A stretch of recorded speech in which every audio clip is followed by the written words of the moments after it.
thought I'd go live and reflect on 2018 in general, my first and only live streaming year. 10 hours. Okay, let's go with my top 3 SummerSlam matches from every SummerSlam event in the Next Generation era. Starting off with SummerSlam 992 in third place, The Undertaker versus Kamala. Now, the top 2 matches were very, very good, and either one arguably could have been a number 1 spot, but number 2 spot I'm going with The Ultimate Warrior versus the Macho Man Randy Savage for the last time on a pay-per-view. Number 1 spot, one of the most iconic, one of the greatest wrestling matches of all time. The British Bulldog versus Bret the Hitman Hart for the Intercontinental Championship. This SummerSlam, one of the best ever, live from Wembley Arena in 992.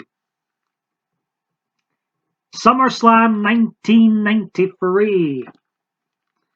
Top 3 matches, in my opinion. In third place was the main event, Lex Luger versus Yokozuna. Lex Luger's push was extremely forced, foreshadowing some pushes to come, like John Cena springs to mind and Roman Reigns. But back in 1993, they listened to the fans. The Lex Express was a fail in the end, and this was not organic at all.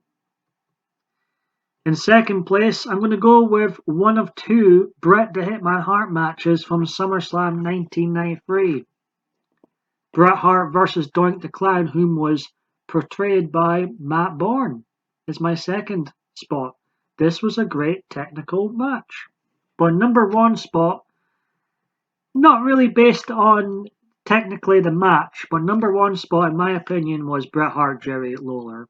Their feud throughout the Next Generation was one of the best feuds in wrestling. SummerSlam 994, top 3 matches. In third place, Lex Luger versus Tatanka, which featured overlooked and quite a deal here. Tatanka turning heel and joining the $1 Million Man Corporation. I remember watching this in 1994 when I was a kid, and I was generally shocked by this. 2.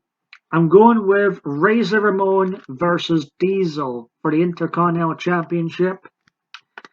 Shawn Michaels was in Diesel's corner. Razor Ramon had a football player, I believe, or basketball. I have no idea who he is. I don't follow American sports. But his interactions with Shawn Michaels on the outside really added to this match, and Razor Ramon and Diesel had great chemistry together. Number 1 spot, the match that stole the show and was everything I love about wrestling. Bret the Hitman Hart versus Owen Hart steel cage match for the WWF Championship. Loved it as a kid. Appreciate it more as an adult. SummerSlam 1995. Third spot, the casket match between The Undertaker and Kama, formerly known as Papa. See, if he was Papa Shango in this match, I think this match would have been that little bit more intriguing. Now here's a match that gets overlooked, and is one of the better SummerSlam matches out there. Bret the Hitman Hart versus Yankum, DDS, better known as Kane. This match was solid. Number 1 spot, the rematch from WrestleMania 10, and in my opinion, was a better ladder match than their WrestleMania 10 match. Shawn Michaels versus Razor Ramon. I remember I was a huge Shawn Michaels mark. And looking back at these matches, I can understand why. He was something else. Him and Bret Hart were the 2 stars, the 2 most important stars of the Next Generation.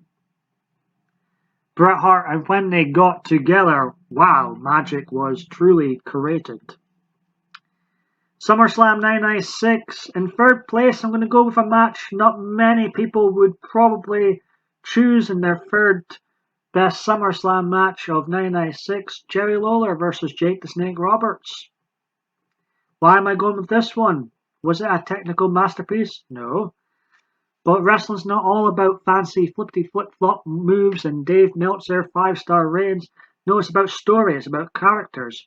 Jerry Lawler and Jake Roberts had a real story, intriguing story going into this match. And Jerry Lawler was hilarious in this match on the microphone.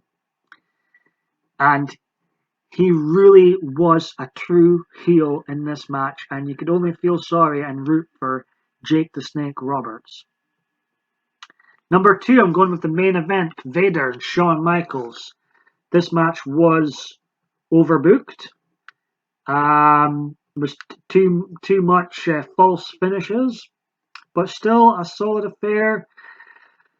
Shawn Michaels, as much as I love him, this was during the time Shawn Michaels' run as WWF champion didn't really work. I couldn't really buy into him beating Vader and beating Sid.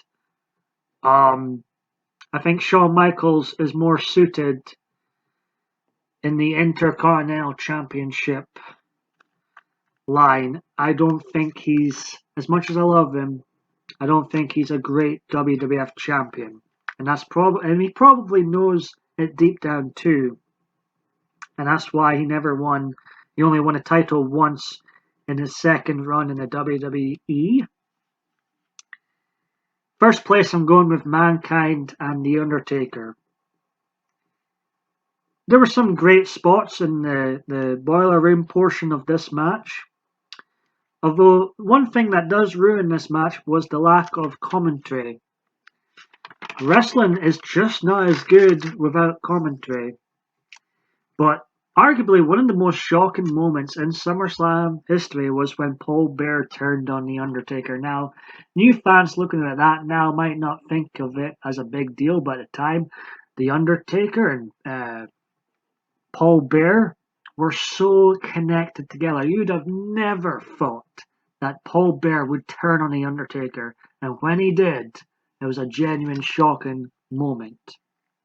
Now we're on to SummerSlam 997, which feels like an Attitude Era. It actually feels more like an Attitude Era SummerSlam than a Next Generation SummerSlam, but I decided to include it in this Next Generation video as it still features Bret Hart and The Undertaker in the main event. Bret Hart's best known for being Next Generation.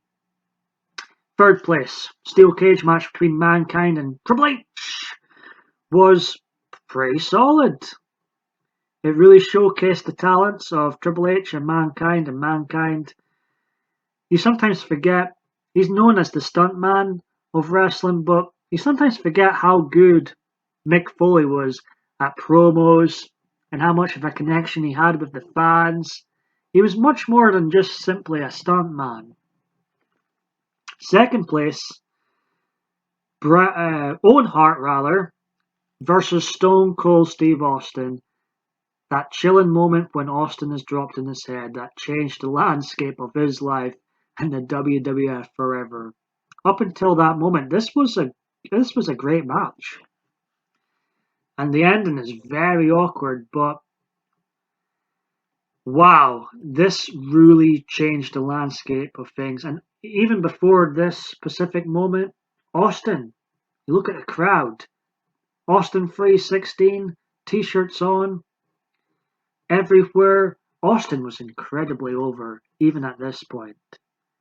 And this is why I almost left this to the Attitude Era top 3 SummerSlam matches video that I will make in the future, as Austin was so over, and this SummerSlam feels so different from the previous SummerSlams.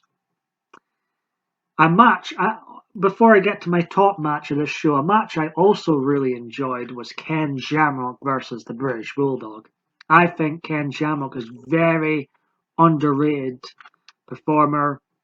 There's a big realism of Ken Shamrock, and him and the Bulldog really had some great chemistry and a great feud, and this was a good match. You felt concerned for the British Bulldog following this match.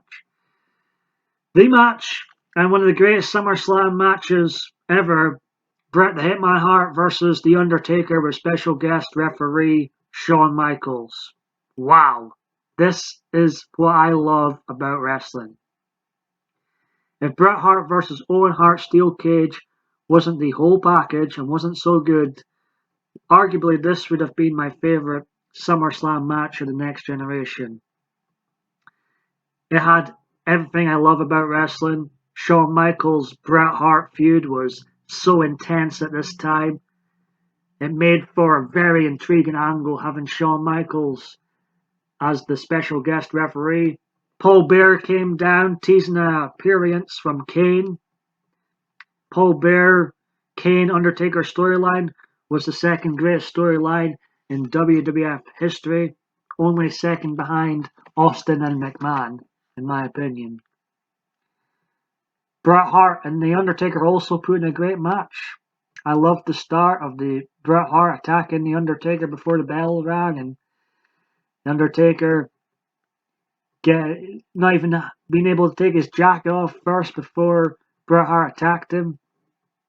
And the part at the end when Shawn Michaels accidentally nails The Undertaker with a steel chair for Bret to get the free after Bret spat on Shawn Michaels, that was perfect timing. It didn't look forced. It didn't look choreographed. It looked genuine and organic. And this is what wrestling deeply misses today, because everything looks far too choreographed and far too staged. There's not much organic moments in wrestling today. And when I go back and watch these moments in the WWE Network, I'm like, I remember why and how I loved wrestling so much back then. Great time to be a wrestling fan. So that's my top 3 moments from every SummerSlam event during the Next Generation period. Next up will be my top 3 SummerSlam matches from every Attitude Era SummerSlam pay-per-view event.